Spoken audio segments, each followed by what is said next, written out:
Hello everyone, and welcome to the Diagram Media Forum, the journey to better care, diagnostics beyond COVID-19. I'm Salma Khalid, Senior Health Correspondent at the Straits Times Singapore, and I'll be your moderator today. Medical diagnostics has been around for a long time, but the current pandemic has shown a spotlight on how useful they are. I guess everyone in the audience must be familiar with and probably pretty tired of hearing the terms PCR and ART tests. Essentially, diagnostics help doctors come to a more accurate answer to what a patient might be suffering from. With me today are three experts on this subject. Professor Bushra Jamil of Pakistan's Aga Khan University Hospital is an expert in both microbiology and infectious diseases, making her a person in high demand during this pandemic. Mr. Rohit Sagal has been involved in healthcare matters for more than 2 decades and is now Principal for Global Health in Asia at The Economist Journal. He has also got his own consultancy called Sovereign Health. Professor Yang Pei Ming is an expert in internal medicine and liver diseases. He is Professor Emeritus of Medicine at the National Taiwan University. May I suggest that we make this more of a fireside chat, so if any of you disagree with or want to add to what another panelist has said, please feel free to chip in. Now, without further ado, let me start the ball rolling with a question to all the panelists. Has COVID-19 pandemic taught us anything new about diagnostics? More importantly, are there lessons learned that could be applied to other diseases? I'll ask Prof. Jamil as the only lady on the panel to start. Thank you very much for inviting me, and thank you for putting this question to me. COVID-19 has changed our perspective in a major way, and it has changed the perspective of not just clinicians, but also population at large. So now you see a great demand for a confirmatory diagnostic test. So it has started with COVID, so there has been a paradigm shift. So nobody would like to get an empiric treatment for a serious case of COVID. So there is more emphasis on confirmatory diagnostic tests. Secondly, it has changed the perspective of clinicians as well. So more and more physicians are now asking for not just baseline tests to confirm the status of inflammation in the body, but also to confirm presence of opportunistic infections or for complications which a patient with COVID may develop. So there has been a change of mindset with this pandemic. And I believe that is going to spill over to other conditions as well, where previously for infectious diseases, people would tend to treat them empirically just based on clinical suspicion. But now there is more emphasis and more, I think, will to go for diagnostic confirmation before embarking on expensive empiric therapy, which may be totally incorrect. Prof. Yang, anything to add to that? Yes. Yeah. During COVID-19 pandemic in recent 2 years, people in Taiwan have been deeply realized the usefulness and the importance of diagnostic tests, including PCR of coronavirus, its antigen and antibodies. It has been reported in detail frequently in various media, and the people have been threatened by the severity of complications of COVID-19. In Taiwan and even all over the world, I think chronic viral hepatitis induced by hepatitis B virus HBV and hepatitis C virus HCV has been a major health issue because liver cirrhosis and liver cancer might be developed in some of these victims. Unfortunately, most of them are symptomless and are unaware of severity of sequelae of this chronic viral infection. Therefore, many patients are not aware of their liver problem at all. So comprehensive screening to detect chronic HBV and HCV carriers, followed by aggressive treatment, if indicated, is very effective to block or at least decrease the possibility in the development of liver cirrhosis and liver cancer. So blood tests, including HBsAg, anti-HBCV, HBV, and HCV viral load, are effective diagnostic tools for awareness of chronic hepatitis B and C in our body. And such screening action is the first step to initiate the eradication of liver disease induced by HBV and HCV.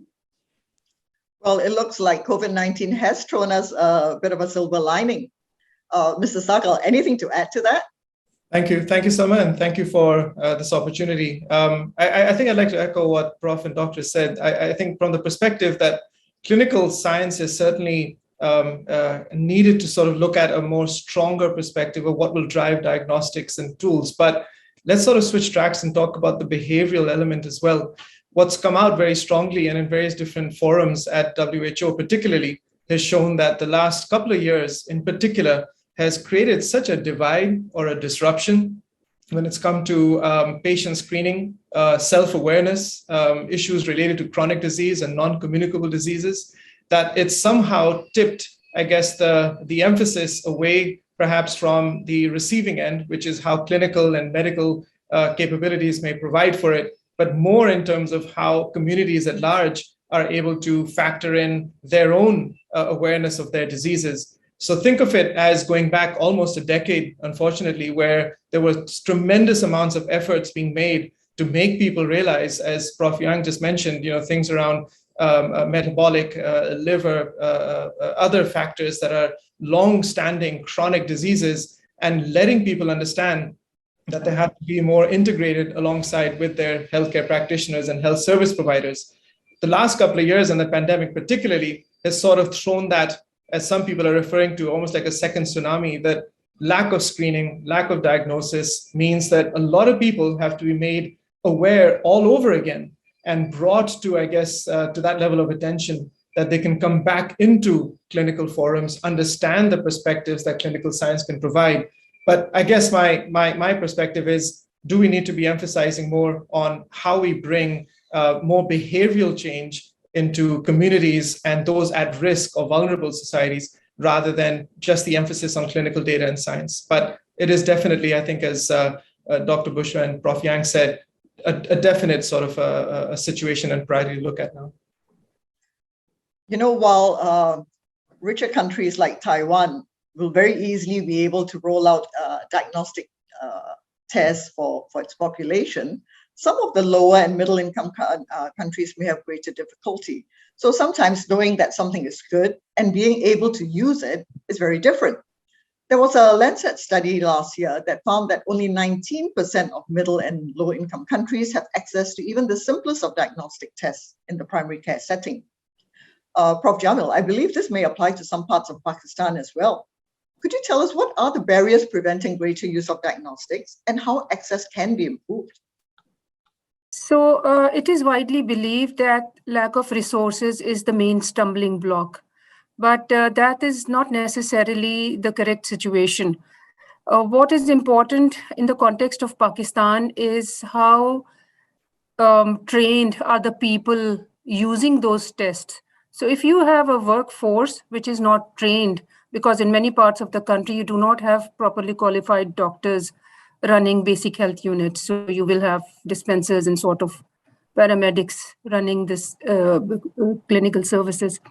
So if you do not have the trained workforce, they do not know how to utilize the basic diagnostic tests, which are actually available in a low middle income setting as well. So lack of resources may be one, but not the sole reason. A very important reason is lack of trained workforce. And the test is as good as the person ordering it and utilizing it and interpreting it correctly. So part of the problem is substandard tests being floated around and their incorrect interpretation. So it's a combination of factors, and trained human resource is very, very important, and a direction which can be shown by a good leader or good leadership maybe. So policies may be there, tests may be available, but you have to have the right kind of human resource to implement them appropriately. I was just wondering, in today's world of internet, isn't diagnosing the results something that can be done say, centrally at maybe at the capital like Karachi or something, and then all the various villages that do the test can send their results for it to be interpreted and then sent back. Is that a possibility? It is a possibility, but you have to understand the political structure as well. So the provinces are sort of autonomous and they decide what they will do and what they will not do. And the center is separate with very little control over what the provinces do. So you have to have a single unit which can guide everyone down to basic health unit, what to do, when to do, how to interpret the results. So that sort of system is missing at the moment, but there is an effort to bring in universal health coverage, linking diagnostic tests with basic health. And then independent groups are trying to sort of establish the echo concept, whereby different units can be connected to a central hub through internet, and then we can have our regular sessions where clinicians can be trained in ordering and interpreting diagnostic test results. So this sort of work has started, but it is very rudimentary at the moment. Mr. Sagal mentioned earlier that behavioral attitudes is one of the barriers. I thought you meant that some people do not want to go for tests, but it looks like from what Prof. Jamal said, the healthcare providers also may have an attitude problem. So Mr. Sagal, what's your solution? You know, it's really interesting, and I'd like to pick up from what Dr. Jamal said earlier. I had the privilege of speaking to civil servants and policymakers in Pakistan actually recently, and they were talking about Pakistan's efforts in trying to galvanize almost federal or national level support into local governance and allowing for those with late stage, chronic diseases who are having to go through the entire treatment protocol to be able to somehow overcome one of the biggest barriers, and that is financial toxicity. So I think there's an interesting paradigm when it comes to the sort of, I guess, not resistance, but the sense that what happens when diagnosis or screening turns out to not go in your favor? What then? Who are the elements, or who are those stakeholders who will then take over? And certainly clinical, medical, health service providers are absolutely at the forefront doing whatever they can. But some of the missing stakeholders in allowing for diagnostics and for the right enablement for treatment to continue are actually the insurers and payers themselves. And that is something which, from a multilateral perspective, and maybe that's something from, I guess, what Dr. Jamal also mentioned, and perhaps Prof. Yang, that how do we bring in that sort of multilateral or multi-sectorial dialogue? That means that the issues don't just rest particularly just on either patients who are getting screened and have an adverse result, or on, let's say, health service providers, particularly in the public health sector, who are already burdened with such a heavy load of trying to manage the various different sort of, treatments and protocols and so on. Is there a way that we can try and alleviate that through the inclusion of insurance providers and so on like that? You know, Mr. Sagal, when you speak of insurance providers, you're talking about maybe at least middle income and higher. In poorer countries, I think the entire burden of treatment rests on the government for the majority of population. However, I think money is not always the barrier. Prof. Yang, how important would you rate patient awareness and acceptance? Because, in Singapore, the government provides very cheap screening for some cancers, diabetes, high blood pressure, and cholesterol levels. It actually costs about $3 for all the tests, and yet many people don't take it up. So how do we get more people to use these tools? Okay, before I talk about this topic, let me briefly introduce our foundation. So-called Liver Disease Prevention and Treatment Research Foundation has been established in 1994. It was established by Professor Song and Professor Xu, my teacher. The aim of this foundation is to eliminate liver disease in Taiwan. So I am now the Chief Executive Officer of the foundation. And in the past 27 years, the foundation has performed more than 700 free disease screenings, benefiting over 600,000 people, especially those in rural areas, including in mountain town and outlying islands. It also has held over 1,000 liver disease awareness sessions for the general populations and has set up a toll-free telephone line for patients or family members to discuss any disease-related issues. So far, there have been over 300,000 telephone consultations. Such action can surely provide high accessibility for diagnosis of chronic hepatitis B and chronic hepatitis C infection for people who are hardly to receive medical care.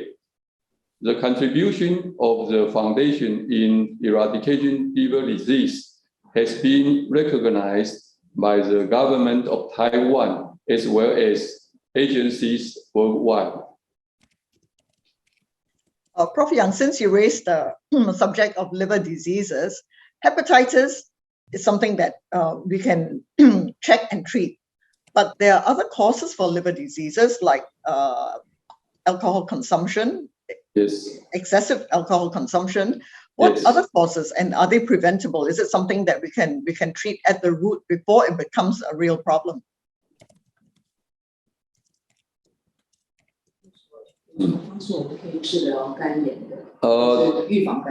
For viral hepatitis, we can use drugs. And for other diseases, such as alcoholic liver disease, the major problem is to quit the alcohol intake. And for so-called non-alcoholic fatty liver disease, or so-called metabolic fatty liver disease, it is related to the behavior of the patients, like diet and exercise. You know, that brings us to a very difficult problem, people's buy-in.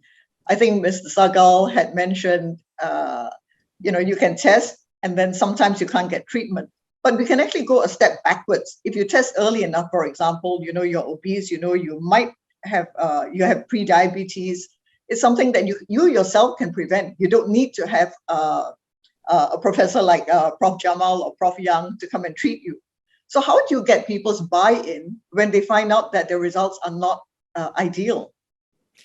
That is such a critical question, and it sort of goes right to the heart of the issue when it comes to screening and diagnostics. What prevents people right now from even going across and saying, let me get myself screened for preventable diseases, for chronic conditions that if caught early could be hardly a blip in one's life or one's financial pocket. I was learning recently on HPV, for instance, where previous screening used to be very invasive, almost torture device-like. And the way that is working now in countries like Malaysia is almost like a once-in-a-lifetime swab test. It's as simple as that. It literally takes the burden and the risk and the fear, much like giving blood. Most people don't even want to go for a blood test because of things like that. But the issue right now, and I think some of the questions coming through in the Q&A are mentioning that how do we create that realization that on one side, while the pandemic, COVID-19, has created such an upheaval and such disruption at the same time for our industry and for our space, it's allowed for an acceleration for technology-led solutions. So to your point, Salma, it's like if we can allow for people to understand that there are less invasive, faster diagnosis and screenings that will allow for a lot of those preconceived stereotypes to be alleviated, it would change things so much. And there's a lot of effort and work being done, I think, in conjunction with the medical profession, through NGOs and so on, who are trying to build that. And I think that if we can somehow accelerate or accentuate just how much a little bit of new, one could call it next chapter education, because I think anything before 2019 or 2020 is considered analog.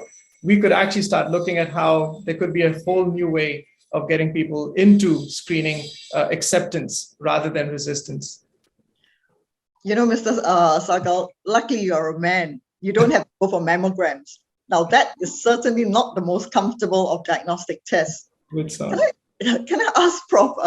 Jamil, what is the main resistance of people, say, in Pakistan? Yes, you did mention that there are problems with healthcare providers, but is there any resistance from the people to going and getting tested? I think it's basically lack of education and lack of awareness, and especially education of men, because it's a patriarchal system. So if you have an uneducated head of the family, he's going to make sure that this gender discrimination persists. So educating everyone uniformly, but more so of men who make the decisions for women of the family.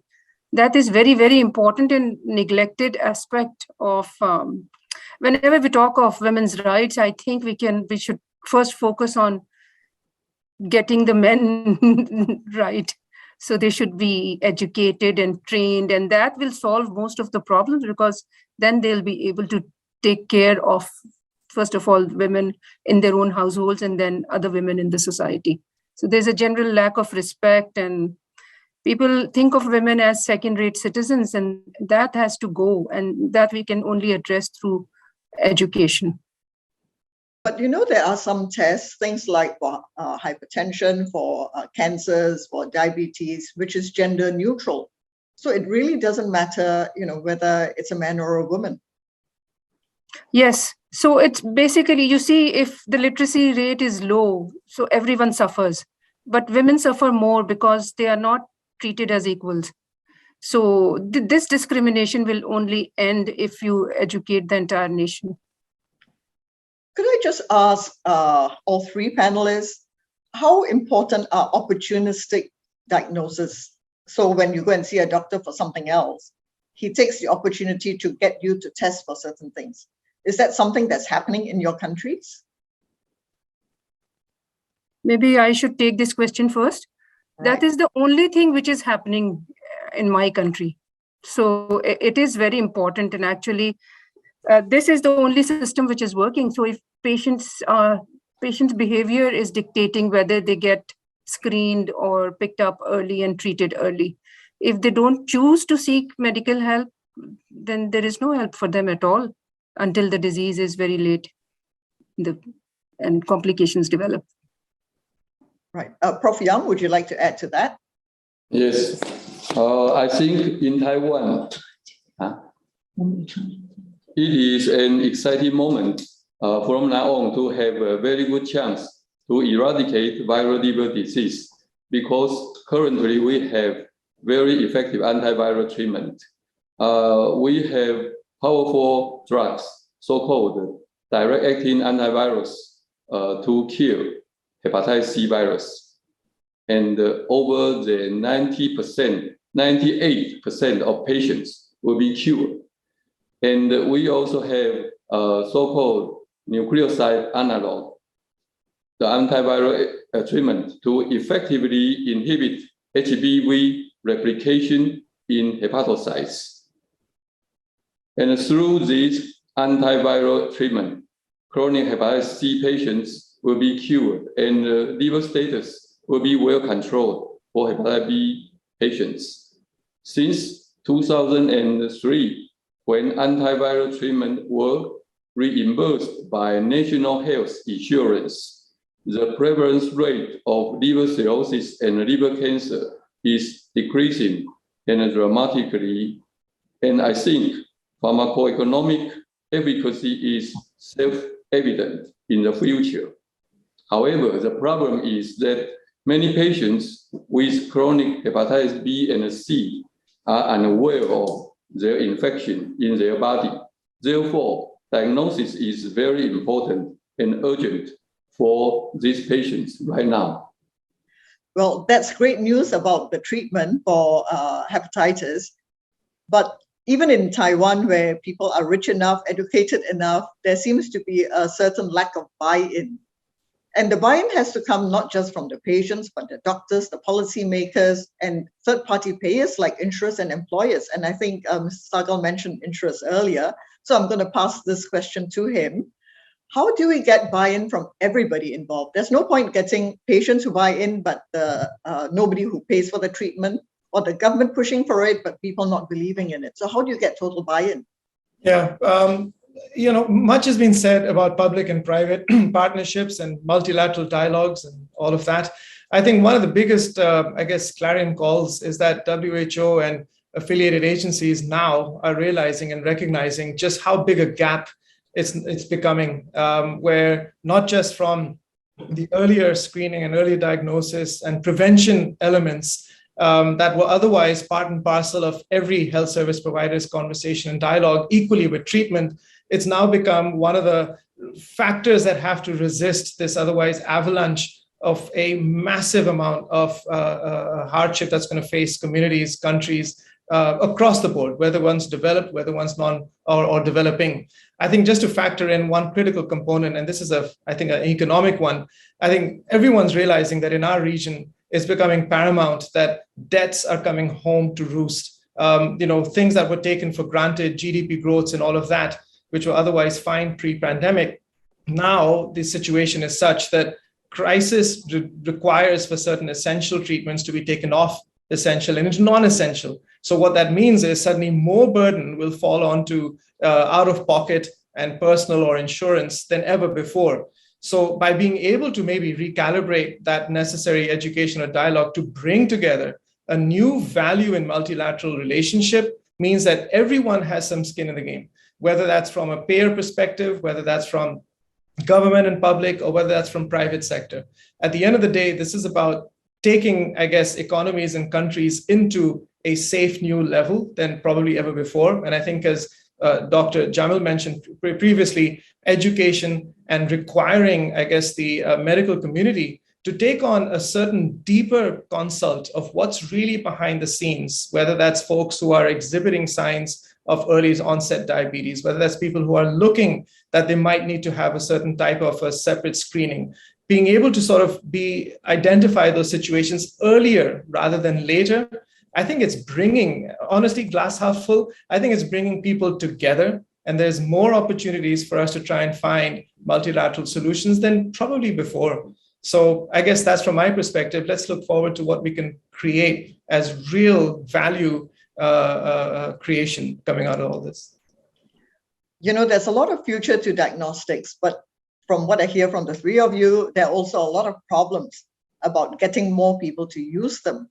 So taking the thing as a whole, do you see diagnostics playing an increasingly important role in the future? And if you do think so, is there any disease areas in particular that you see diagnostics being more important? Who would like to answer that one? Yes, Prof. Jamil, you look like you know. Yes, so my interest is basically infectious diseases, and we have a huge burden of communicable diseases in Pakistan and in other low middle income countries. So diagnostics at the moment are extremely important, not just because we are seeing more and more zoonotic infections spilling over into human population and newer diseases are emerging, but the older infections are becoming more and more difficult to treat because of emerging antimicrobial resistance. So it is now impossible to treat a gram-negative infection without having a susceptibility result in your hand. So it is absolutely essential to have accurate diagnostics available widely. And then again, you cannot just have diagnostic tests available without training your physicians when to order and how to interpret the results. So it is not just about availability of tests. It is about training the doctors, increasing awareness among people to seek help early rather than late. So to prevent morbidity and mortality, it is absolutely essential to have appropriate diagnostic tests, many of which should be point of care testing type rapid diagnostic tests, because they should be available there and then, because the moment you send the patient off to another facility, he may be lost to follow-up or end up with another physician. So you have to understand the local context, go for the simplest test which give you earlier results, and this should be in the context of the area where you are offering these tests. So any particular tests that you have in mind? Because some of the tests require that some time for the results to come. I can give you an example of a multiplex PCR test because I work in a tertiary care context. So, for instance, doing a multiplex PCR for meningitis, that's an expensive test, but it actually saves a lot of cost and it can save lives. So this kind of understanding should be imparted to people who are looking after sick patients. Similarly, there are multiplex tests which are available for respiratory tract infections, and there are sepsis panels and so on.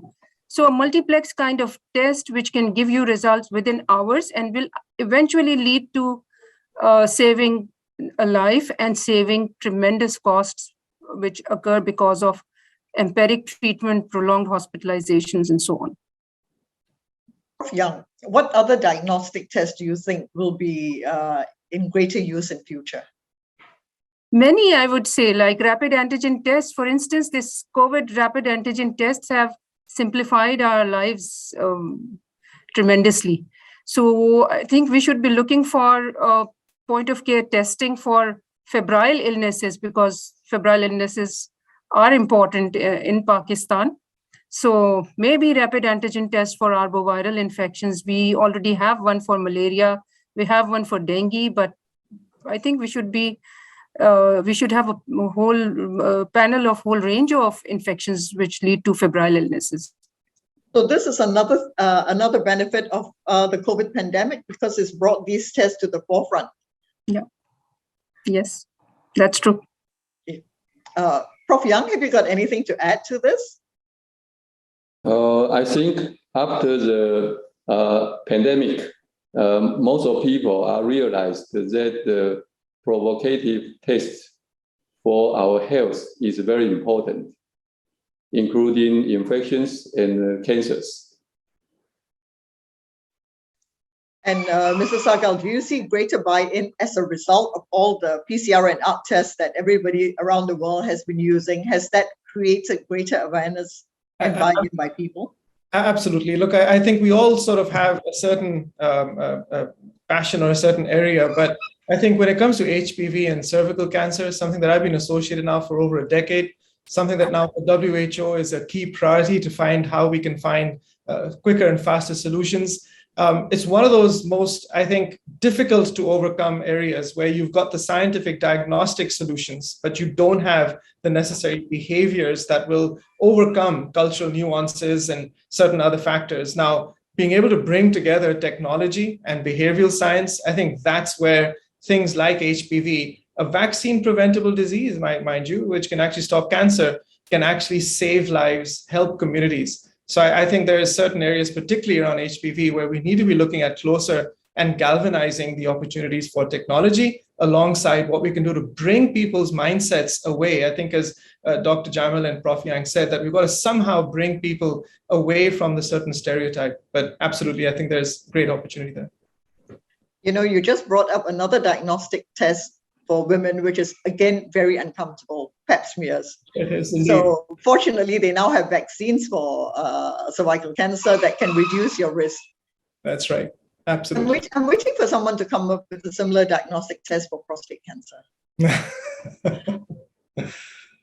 We have a few minutes for questions from the audience. So if any of you have questions you would like to pose to our experts, please send them in now. And yes, I see that there are already some questions. There is one question about future trends for diagnostics in the next 5 to 10 years. I think we've more or less touched on that, but Prof. Jamal has said, you know, there are more and possibly cheaper, faster tests coming. But anybody wants to project to 10 years? Any diagnostics that are in the works that you think would be worth mentioning?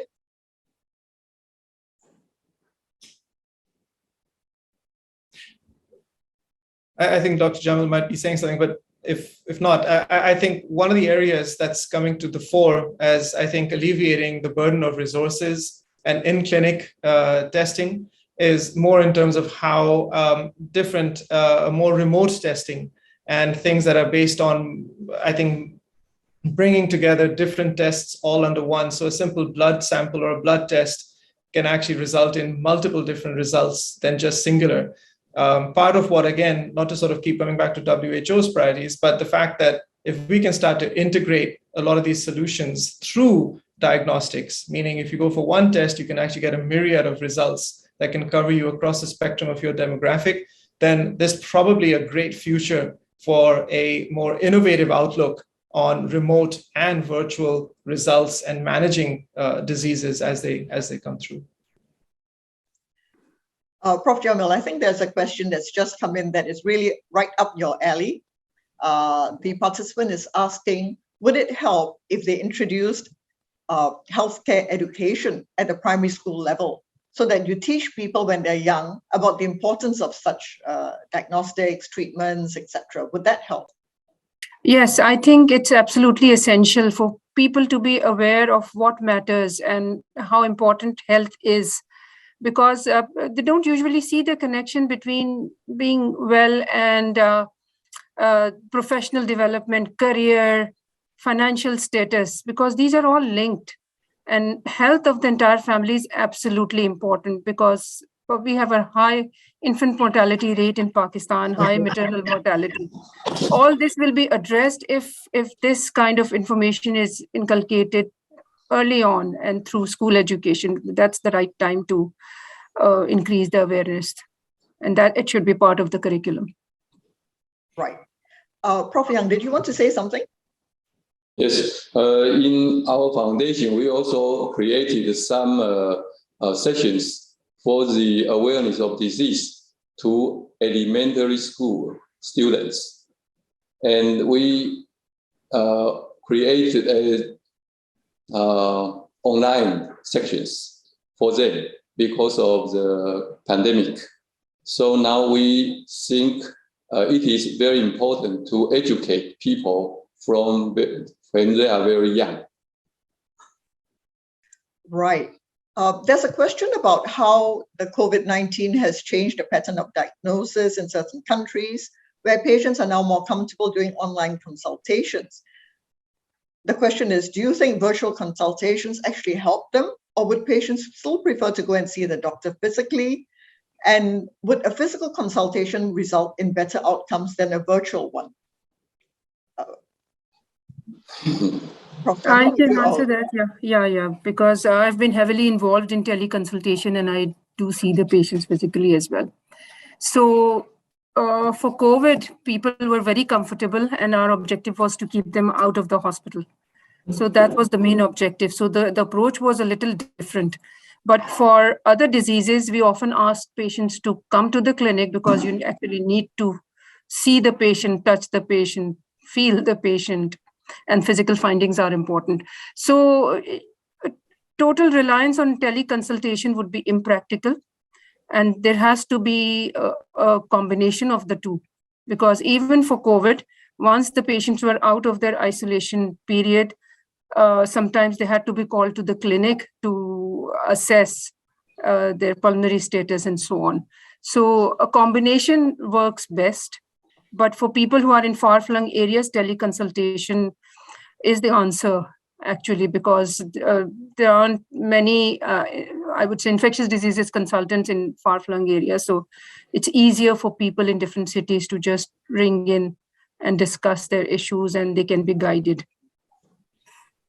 Mrs. Sagal, you wanted to say something just now? No, I think Dr. Jamal's hit the nail on the head that you can't do one away from the other. It's much like a hybrid existence that we're all living in now. One doesn't do without the other. But maybe I'll take this opportunity to throw in the word metaverse, right, which everyone has been throwing around. And why not? Can metaverse actually be the solution, perhaps, Dr. Jamal, to affording a more virtual consult, where each and every physical consult maximizes the time and the effort so that you don't have to come back as often and you live your health and your healthier outcomes in this wonderful metaverse future that we're all apparently looking forward to. But let's wait for that verdict to come out in the next few years. So, Prof. Jamil, what do you think of what Mr. Sahgal said? I can only say what I have experienced, actually. So we are kind of evolving. And actually, both patients and physicians are realizing the value of combining the different options which we have. So we are actually evolving with science and with artificial intelligence. So I think we are actually adapting as well. So even senior people like me have adapted to the change. So it's easy to adapt because you see the value and you can actually monitor your outcomes. Right. Thank you very much, everyone. We are running out of time, but before I close this session, I'd like to ask if any of you have anything you would like to tell the participants here. Prof. Young, could I start with you? Anything you want to tell all our participants? I thank the Roche Diagnostic company to have this forum. I think the diagnosis is very important, not only for the infectious disease, but also so many diseases related to our health. So because the patients usually are asymptomatic, symptomless, and unaware of the disease, so diagnosis by blood tests or even some machines like ultrasound examination is very important to early diagnose the problem and can give effective treatment in the future. Thank you. Prof. Jamil? I'm all for diagnostic tests because for me, it is becoming almost impossible to treat my patients appropriately with new evolving infections and emerging antimicrobial resistance. Oh, so we need the newer diagnostic test and we need to use appropriately the tests which are already available. Right. So with the changing disease patterns, diagnostics become even more important today. Mr. Sahgal, anything else to add? I just simply add that if we can somehow consumerize diagnostics so that it becomes simplified enough for the layperson to be able to be in control of what their conditions are and be able to prevent that, wouldn't that be a wonderful future? And I think the more we move towards the next few years, being able to find out ways that diagnostics can be simplified and be more integrated, that would be a wonderful future indeed. So you're referring to things like pregnancy tests where people can do it themselves? Exactly right. Actually, are there any other diagnostics that is a DIY type of diagnostics today? ART tests right now, the anti-rapid antigen tests, we do it ourselves. And I think from what Prof. Jamil said, there might be more of those tests coming out. So it looks like we are moving into a DIY world for healthcare. One would hope. Yeah. And that has to be linked with awareness. So people use the tests appropriately and consult in a timely manner. Right. They don't so start no point treating testing if you don't go for follow-up treatment if the test is negative. Thank you very much, Prof. Jamil, Prof. Young, and Mr. Sahgal for your very interesting views on this subject. Thank you very much. Thank you very much. Thank you.